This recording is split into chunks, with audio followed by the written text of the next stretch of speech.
Mga kautang, sa video na to pag-usapan natin yung pinaka-interest rate ng loan application na to. At alam ko na marami na sa inyo yung sumubok at na-approve dito sa loan application na pag-usapan natin. Hello mga kautang! Welcome back dito sa aking channel. This is Clarice, ang inyong number one.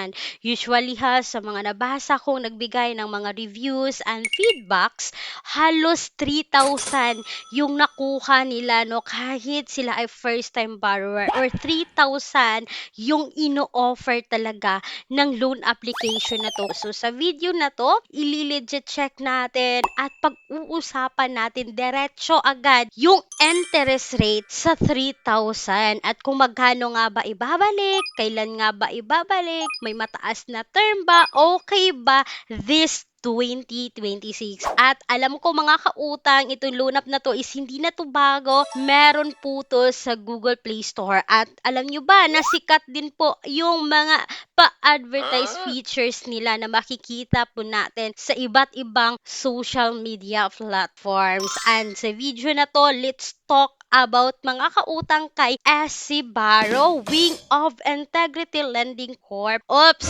hindi na ako mag-step by step process pa dito mga kautang. Nagbasa lang po ako ng mga reviews and gusto ko lang i-share sa inyo, and that's why magbibigay tayo ng pinaka-update kasi hindi naman porket na magbibigay ako ng update isusubuhan ko na. So laking tulong din po yung mga nagbibigay ng feedbacks, and gusto kong ring i-share sa inyo para alam nyo mga kautang kung saan nyo makikita yung mga totoong mga comment, mga reviews dito sa Google Play Store. And eto na nga, no, dito sa Easy Borrowing of Integrity mga kautang, meron siyang 4.6 stars and 36,432 reviews na po sa Google Play Store. And makikita nyo kapag kayo ay mag-open dito sa ratings mga kautang, makikita nyo halos 5 star lahat. So click nyo lang yung ratings mga kautang and makita nyo yung 1 star, 2 stars, 3 stars na nagbibigay, at dun talaga kayo dapat pupunta sa nagbibigay ng mga 1 star kasi sila yung nagbibigay ng pinaka-honest review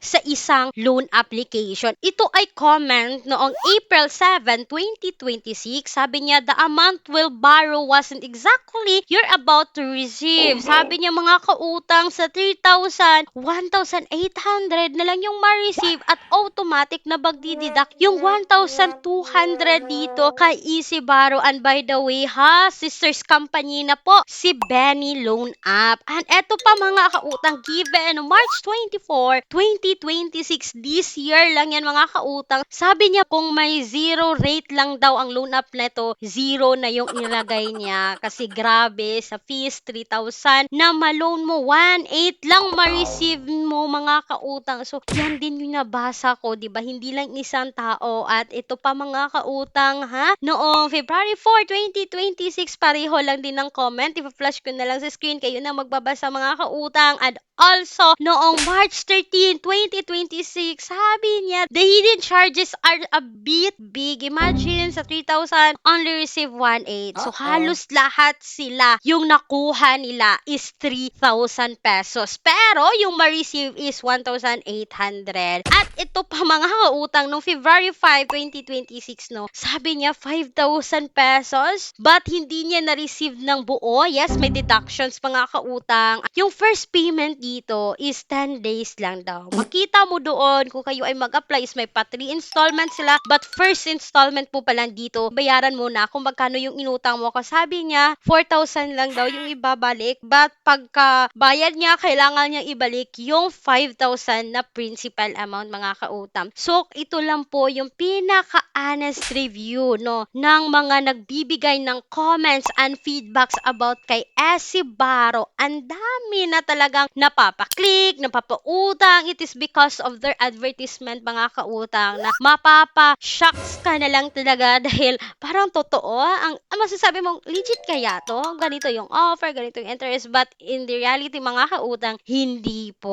So, sana'y nakatulong to mga kautang. Alam ko na hindi na 'to bago sa inyo, but gusto ko lang bigyan ng pinaka-update 'no, kasi halos 3,000 talaga yung mga nautang nila dito. Okay lang siguro mga utang 'no, kung buong ma-receive yung pera, and siguro okay lang kung nasa 100 lang yung deductions, gano'n ba. Mas matanggap pa natin, pero kung 1,200 na ang made-deduct, naku, saan tayo kukuha ng 1,200 agad-agad na ibabalik din sa loob ng 10 days. So mga kautang, speaking po sa mga alternatives natin, alam ko na marami din sa inyo talaga yung gusto at naghahanap talaga ng makakapitan ng mauutangan online. Check nyo lang po yung pinned comment ko, and speaking sa bank personal loan, kung kayo dito ay nagtatrabaho sa BPO company at least 3 years na mga kautang, private employee kayo, at least 6 months or regular na kayo mga kautang, at meron kayo 20,000 pataas na sahod, pwede kayong makautang dito sa bangko ng minimum of 20,000, maximum of 2 million pesos. At medyo mababa lang din yung interest mga kautang, nasa 1.49% to 2% lang po yung tinutubo rito monthly. And napakadali lang po ng process mga kautang, 3 to 10 banking days. Malalaman nyo na agad kung kayo ba ay approve or decline dito. And please take note ha, hindi po ako kasali sa mag-a-approve. Ako lamang po ay mag-help sa inyo na mapaprocess na mapadali yung pag-utang nyo dito sa bangko. And please take note, si bangko pa rin po yung mag-e-evaluate kung approve kayo or decline dito. And para sa karagdagang detalye, you can email me right away. You can also Viber me mga kautang, magkikita yung Viber number sa screen, or you can also message me directly sa aking official Facebook account. Ipa-flash ko na lang dito ngayon sa screen. And once again mga kautang, sana'y nakatulong to. This is Clarice, ang inyong number 1 palautang, dahil utang is life. Bye bye bye mga kautang!